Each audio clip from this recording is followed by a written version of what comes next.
So when you say that you're going to make love, do you really mean that you're going to rent porn? I wasn't even supposed to be here.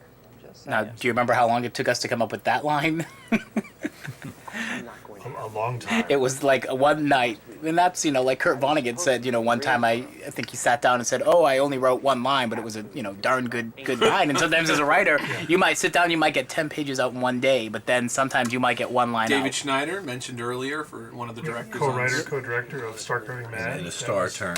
And who's that handsome guy in the background over here? As cafe patron Minta? number 3. That's Minta. The handsome guy in the background, that, in the cap. Another great actress. Oh yeah, she's fantastic. wear cap Minta, very Minta was well. fantastic. Do Yeah. I wear cap This well? this location was funny. This is actually a real restaurant that was pretty much across the street from where I was living at the time, and we had it lined up. Then we got a call from the owner of the restaurant saying, "Oh, I'm sorry, you're not going to be able to shoot here because CSI is shooting here."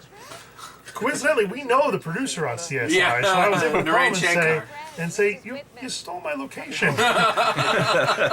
But it actually worked out, and we were able to get the location back and spend a full. I think we spent a half day there, or did we spend a full day? No, it was a full day. Full day. Full day there. And for LA, it really is a perfect East Coast diner feel to it. I love James, it. that woman on the right there playing. Eileen Takei. Yeah, now, how's she connected to.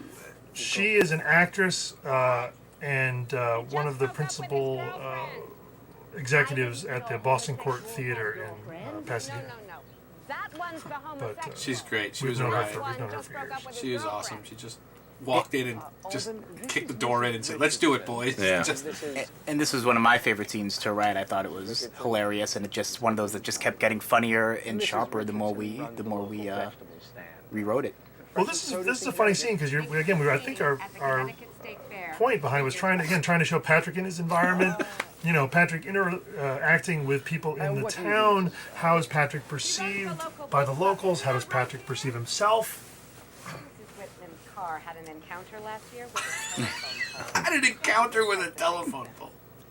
He's a homosexual, you know. John's great. John, yeah, John- great reaction. John's just brilliant. John actually was talking recently about how he is a Beautiful shot right there. huge. I love the reveal. He's a huge Buster Keaton fan. Yeah.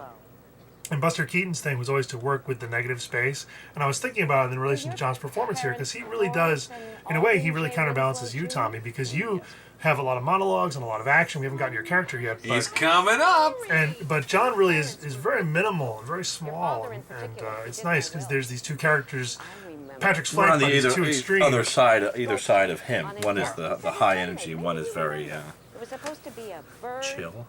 That's why I think the trio works as a nice unit, because they really functions as one animal. Not that you intended for it to look that way. Yeah, we're revealing some information about That's for damn sure. Alden's kind of background here, revealing that he's left the town for a long time. One with the sparrow. Disagreement with his On the dad. card, you open it up, it says, Well, I think in the first draft of the script, when we did that reading at Newmarket, weren't there? I think there were introductory scenes of each character in their own environment. We had a scene. We'd written a scene of Alden in Chicago working at the greeting card company, and I think we had a scene with Kirby with his family, and he gets Yeah. an important phone call with. Yeah.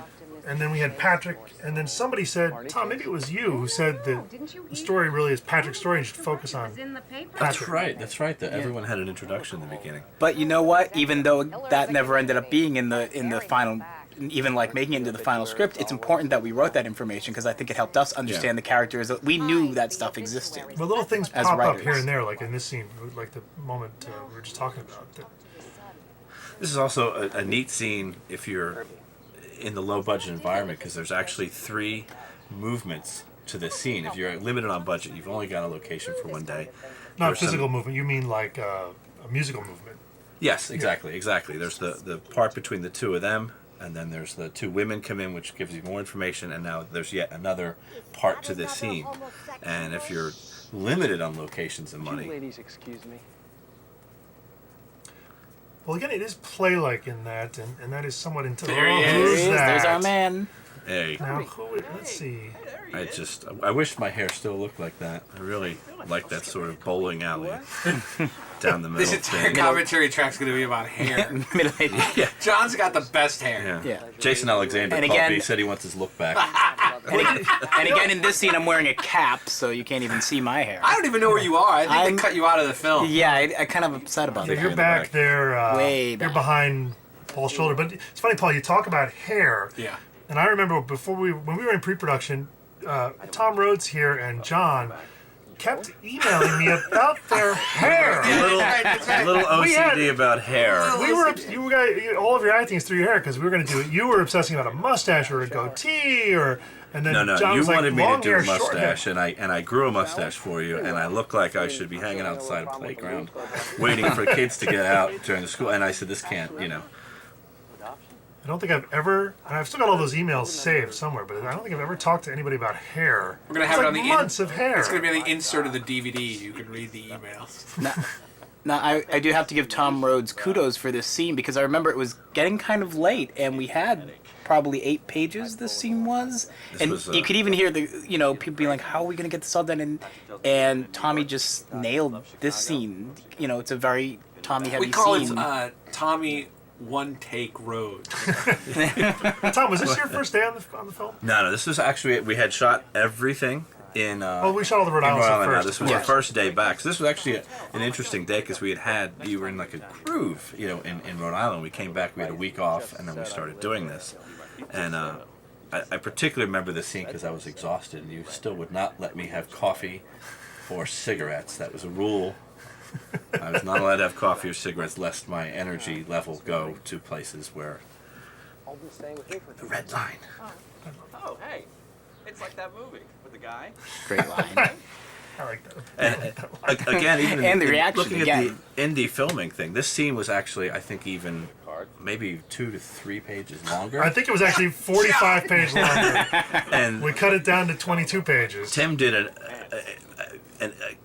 all the more important Tim reason to have an Stepich, our incredible editor who is able to excise Timmy is things for amazing. space and time, and you would never know. Well, there's some, it's interesting. When we were just finishing up production, somebody on the crew said, we got to edit this thing fast. We got to edit it fast. Just cut it and get it done. And Timmy really took he spent some time with the movie and got to know the movie. And we tried some different things, particularly at the top. The top was really tough. Antiquing. But You but I guys, think it benefits masters the of the film. I do deadpan too, all the way yeah, through exactly. this movie. Okay. You know what you gotta Okay. do? You gotta The have Aaron that Sorkin, photo okay. That weird looking Santa used to hang out front. You know what I'm saying? You know? Anybody ever figure out what sex that? Megan. Sorry, we keep John getting makes caught the up. most of name just is the Megan. slow sort of burn in this. He does incredible things with looks in this movie. Just And I remember him apologizing to you for glaring because the great thing is we're all friends, but then sometimes when there's tension, people feel like we are just acting, So Yeah. he's like felt so bad having to glare at Tom the entire scene. no. He told me later that he hates me. But I was He trying sends me for the sake of the emails commentary. I was trying to about be how much he hates you. does he really? Yeah, Still? and your I thought that tapered off. Actually, before we started, he sent me a text, so he just Yeah, wanted to. you know what's funny is it's actually not him. It's his facial hair hates you. I was gonna say he sends me emails how much you hate your hair. Yeah. Actually, going back to the Actually, hair his thing. facial hair sends us emails about how much. And we've descended into silliness. Yes. Talking about the facial, there was a period where John and I both wanted to have a goatee or both wanted to have a beard, and there was, we can't have 2 beards. This is a very serious beards. conversation. We can't have 2 Can't do goatees. that. It's Cannot do it. outrageous. What if you had like a Hitler mustache or? I just want What about, everyone like, to a realize Raleigh the entire finger? time we've been talking, this is dialogue that was written. This is back. Look how long this scene is. This is why the page is, 14 pages. We're really unraveling a lot of character through the page, through the writing. But as you can tell, these were big scenes. We're still in the restaurant. You know what I mean? We're getting to know the characters. We're spending a lot of time with each of them. We're spending our introduction to Kirby. We spent. Yeah, it's great. And I do like this. And we shot this whole restaurant scene in one day. I mean, the first Yeah. half, the part with, as Tom said, the 3 movements, the part with you and John, the part where the women come in, and then this scene.